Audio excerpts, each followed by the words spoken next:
महाभारत के वो 8 प्रसंग जिन्होंने इतिहास बदल दिया, अगर इनमें से एक भी न होता तो महाभारत नहीं होती। क्या आप जानते हैं कि महाभारत का युद्ध केवल एक घटना कारण नहीं हुआ था। यदि द्रौपदी स्वयंवर में एक निर्णय अलग होता, यदि दुर्योधन ने इंद्रप्रस्थ न देखा होता, यदि द्यूत सभा न हुई होती, तो क्या कुरुक्षेत्र का युद्ध टल सकता था? और आखिर वे कौन से 8 प्रसंग थे जिन्होंने केवल हस्तिनापुर ही नहीं पूरे आर्यावर्त का भविष्य बदल दिया।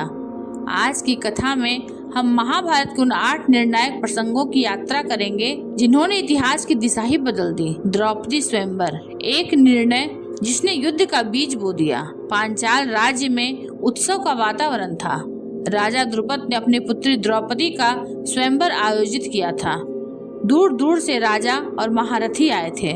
उनमें कर्ण, दुर्योधन, शिशुपाल और अर्जुन भी थे। ऊपर घूमती हुई मछली, नीचे जल में उसका प्रतिबिंब। जो वीर प्रतिबिंब देखकर लक्ष्य भेद देगा वही द्रौपदी का पति बनेगा। अनेक योद्धा असफल रहे। तभी कर्ण आगे बढ़ा। सभा में सन्नाटा छा गया। लेकिन तभी द्रौपदी ने कहा, मैं सूत पुत्र से विवाह नहीं करूंगी। कर्ण रुक गया। उसके चेहरे पर अपमान साफ दिखाई दे रहा था। उस क्षण उसके हृदय में जो पीड़ा जन्मी वही आगे चलकर उसे दुर्योधन के और निकट ले गई, और यही घटना भविष्य के संघर्ष का पहला बड़ा कारण बनी। अंततः अर्जुन ने लक्ष्य भेदा। द्रौपदी पांडवों की पत्नी बनी। लेकिन उसी दिन कर्ण के हृदय में एक घाव बन गया। इंद्रप्रस्थ की स्थापना, पांडवों की शक्ति का उदय, लाक्षागृह से बचने और अनेक कठिनाइयों के बाद पांडवों को खांडव प्रस्थ मिला। वह एक उजड़ा हुआ क्षेत्र था, लेकिन श्री कृष्ण और अर्जुन की सहायता से वह इंद्रप्रस्थ बन गया। सोने जैसी चमकती सड़कों वाला नगर, ऐसा वैभव कि देवता भी आश्चर्य करें। युधिष्ठिर धर्म पूर्वक शासन करने लगे। जनता सुखी थी, लेकिन इंद्रप्रस्थ की समृद्धि ने कई लोगों के मन में ईर्ष्या जगा दी। सबसे अधिक दुर्योधन के मन में। उसे लगने लगा कि पांडव उससे अधिक शक्तिशाली हो रहे हैं। यहीं से ईर्ष्या का बीज अंकुरित हुआ। राजसूय यज्ञ और दुर्योधन का अपमान। युधिष्ठिर ने राजसूय यज्ञ किया। समस्त आर्यावर्त के राजा उपस्थित हुए। दुर्योधन भी आया। मैं सभा के अद्भुत महल में भ्रमित होकर वह जल को भूमि और भूमि को जल समझ बैठा। वह गिर पड़ा।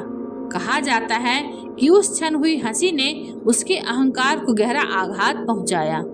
दुर्योधन के मन में आग भड़क उठी। उसने निश्चय किया, जब तक पांडवों का वैभव नष्ट नहीं कर दूंगा, चैन से नहीं बैठूंगा। यहीं से प्रतिशोध की शुरुआत हुई। द्यूत सभा, धर्म की सबसे बड़ी हार। शकुनी के पासे बिछाए गए। युधिष्ठिर को खेल के लिए बुलाया गया। एक एक करके धन, राज्य, भाई, स्वयं को और अंत में द्रौपदी को दांव पर लगा दिया गया। सभा स्तब्ध थी, लेकिन कोई बोला नहीं। द्रौपदी को सभा में लाया गया। उसका अपमान हुआ। वह पुकारती रही, सभा में धर्म कहाँ है? लेकिन अधिकांश लोग मौन रहे।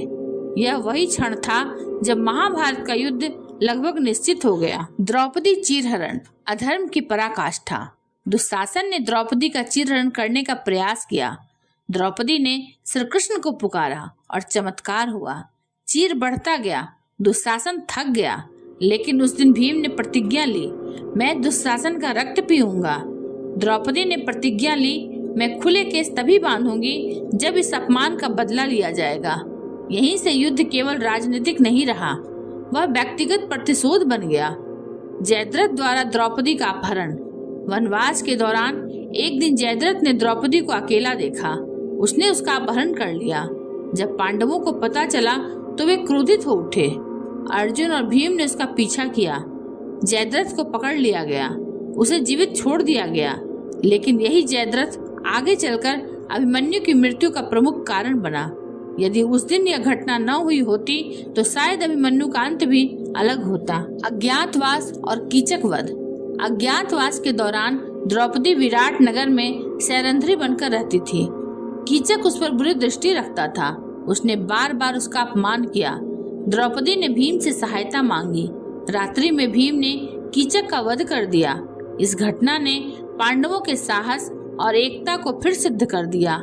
साथ ही यह संदेश दिया कि स्त्री के सम्मान की रक्षा के लिए किसी भी सीमा तक जाया जा सकता है। कुरुक्षेत्र और गीता का उपदेश।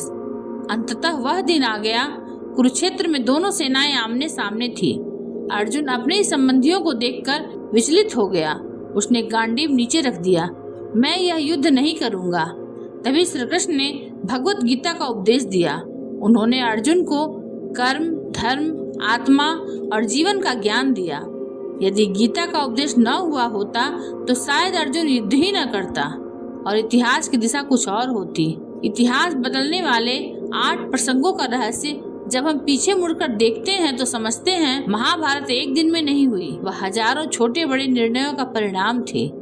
एक अपमान, एक ईर्ष्या, एक गलत निर्णय, एक मौन और एक प्रतिज्ञा, इन सब ने मिलकर इतिहास की सबसे बड़ी लड़ाई को जन्म दिया। श्री कृष्ण ने युद्ध के बाद युधिष्ठिर से कहा, महान विनाश कभी एक कारण से नहीं होता, उसके पीछे अनेक छोटे कारण होते हैं जिन्हें लोग समय रहते पहचान नहीं पाते। युधिष्ठिर ने पूछा, तो महाभारत की सबसे बड़ी शिक्षा क्या है माधव? श्री कृष्ण मुस्कुराए, जब अहंकार बुद्धि पर हावी हो जाए, जब ईर्ष्या प्रेम को खा जाए, जब धर्म के रक्षक मौन हो जाएं, तब महाभारत जन्म लेती है। सूर्य अस्त हो रहा था, कुरुक्षेत्र शांत था, लेकिन उसकी मिट्टी आज भी मानो यही कहती है। इतिहास बदलने वाली घटनाएं अचानक नहीं होती, वे धीरे धीरे जन्म लेती हैं और एक दिन पूरी दुनिया बदल जाती है। अगर आपको यह वीडियो अच्छा लगा हो तो इसे लाइक, शेयर और सब्सक्राइब अवश्य करें।